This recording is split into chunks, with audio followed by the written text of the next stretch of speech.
ঘুম থেকে উঠেই দুষ্টুমি হচ্ছে, বালিশের ওপর বসেছে। বালিশ থেকে নামো না। কেন বালিশ থেকে নামো, আমি বিছানাটা গোছাবো, নামো। কি অবস্থা বিছানার, উফ।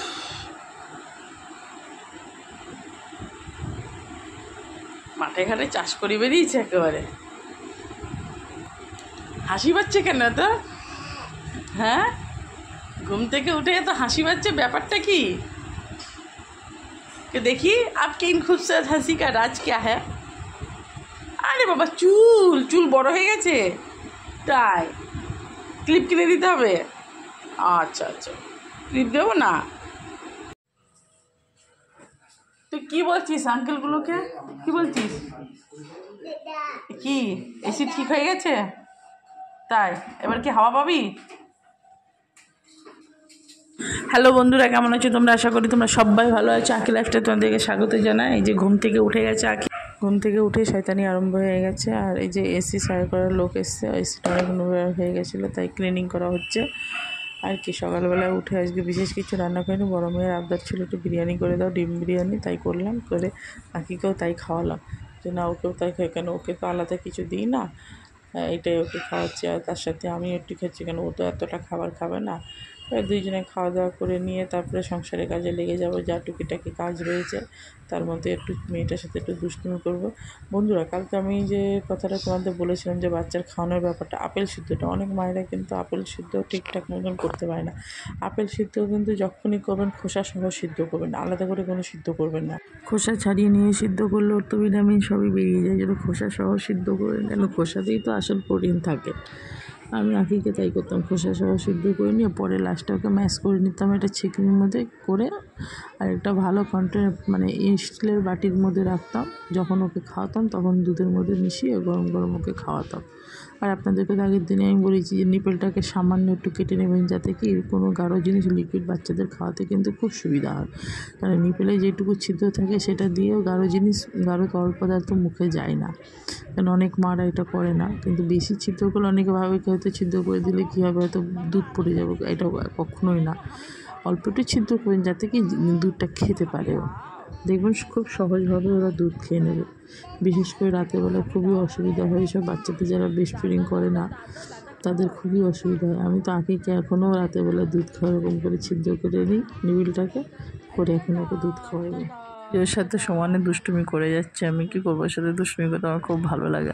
আগের দিন আমি বলেছিলাম চাল ডাল সিদ্ধর কথা, চাল ডাল সিদ্ধ করলে কিন্তু যখনই খাওয়াবেন তার কিছুক্ষণ আধ ঘন্টা আগে রান্না করবেন, করে খাওয়াবেন, কিন্তু একই রান্না খাওয়া রাতে একদম খাওয়াবেন না, নাহলে কিন্তু বাচ্চার ঠান্ডা লেগে যাবে, বুকে কফ জমে যাবে, ওটা কিন্তু মারাত্মক ঠান্ডা হয়। যেমনকি আঁকির একবার হয়েছিল, মানে যেই সময় আমি চাল ডাল খাওয়ানোর ধরেছিলাম সেই সময় আমি তো পা ভেঙে গেছিলো, বিছানায় ছিলাম, এবারে রান্না দিদি তো রান্না করেছিল, তো খাবারটা ফেলার ভয়তে ওকে আমি খাইয়ে দিলাম। তারপর আমি রিয়েলাইজ করলাম যে না, ও এর থেকে ভীষণ পরিমাণে ঠান্ডা লাগে, কারণ ওই ফ্যানটা থেকে যায়, যে ঠান্ডাটা ওদের যতই আপনি গরম করে খান না কেন, কিন্তু ওদের ওই ঠান্ডা ভাবটা বুকে বসবে। এই জন্য যখনই খাবেন ভাত ডাল খাওয়ালে গরম গরম খাবেন, মানে ঠান্ডার জাতীয় জিনিস খাওয়াবেন না।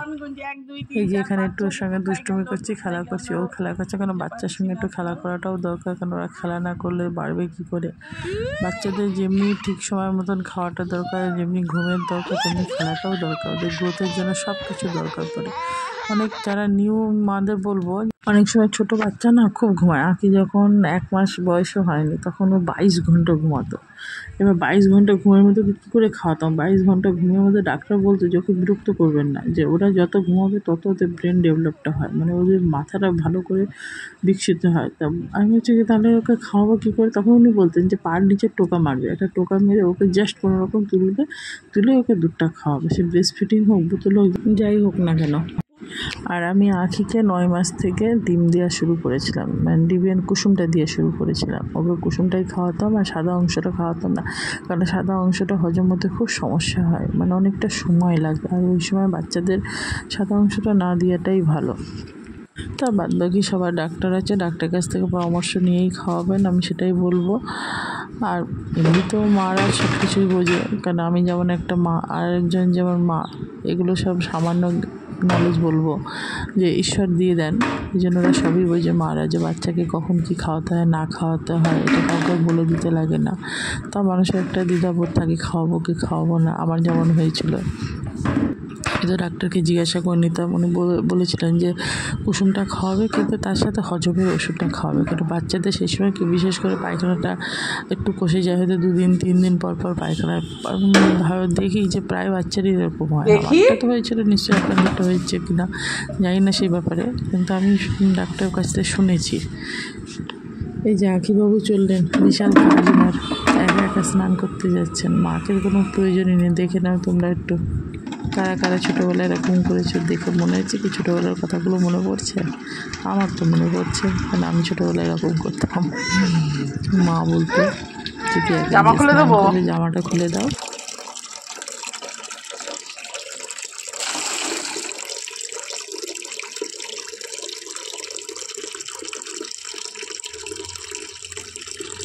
একাই ওস্তাদ, মার কোনো দরকার নেই, নিজে নিজে স্নান করা ছাড়া হয়ে যাচ্ছে।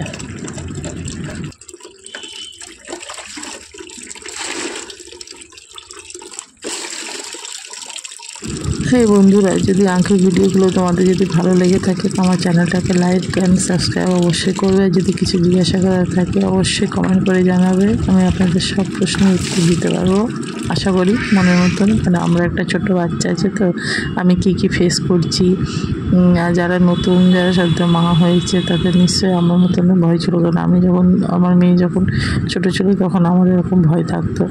আমি একে ওকে জিজ্ঞাসা করতাম।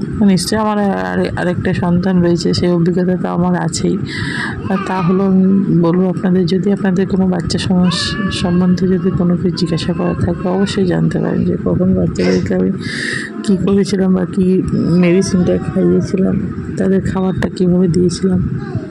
এই যে আঁখিবাবু স্নান করে এসেই চলে এসছে আয়নায়, রোজগারের মতন আয়নায় এসে মুখ দেখবে আর আমাকে ভয় দেখাবে। এই যে বুঝছে গেছে, আমাকে ভয় দেখাচ্ছে। বাচ্চাদের এই দুষ্টি মিষ্টি পেছনে তো সারাটা দিন সময় কেটে যায় এইভাবে। আমার তো সারাদিন যে কীভাবে কেটে যায় বুঝে উঠতে পারি না। মানে এক কাজ 7 বার করি, এই যে কাজটা করে আসছি আবার পর মুহূর্তে করি, সারাদিন এই কাজ চলতে থাকে। আঁখিবাবুকে একটু রেডি করে দিই আর ওকে হালকা কিছু খাইয়ে দেবো, কেন সকালে যেহেতু বিরিয়ানি খেয়েছে এই জন্য হালকা কিছু খাইয়ে দেবো, খাইয়ে ওকে ঘুম পাড়িয়ে দেবো। কারণ দুপুরবেলাটা প্রপারলি ঘুমেরটা খুব দরকার। আমি যেহেতু বলেছিলাম আপনাদের যে বাচ্চাদের ঘুমটা সবথেকে বেশি দরকার, ওদেরকে কিন্তু ঠিক তোর খাওয়ার ঘুমটা যেন পরিপূর্ণ হয়, কেন ঘুমের ওপরেই ওদের সব কিছু নির্ভর করছে। দাও এসি রিমোটটা দাও, এসিটা বন্ধ করি। এসিটা ঠিক হয়ে গেছে, যা নোংরা হয়েছিল বাবা, ওই যে নিজেই ওস্তাদ, ওই যে আমার আর বন্ধ করে লাগবে, ওই যে নিজেই বন্ধ করে দিয়েছে। মানে কি বলবো আজকালকার বাচ্চারে ভাই, আর আমরা ছোটোবেলায় কিছুই জানতাম না, এরা সবই জানে। আজকের ব্লগটাকে সবই জানে।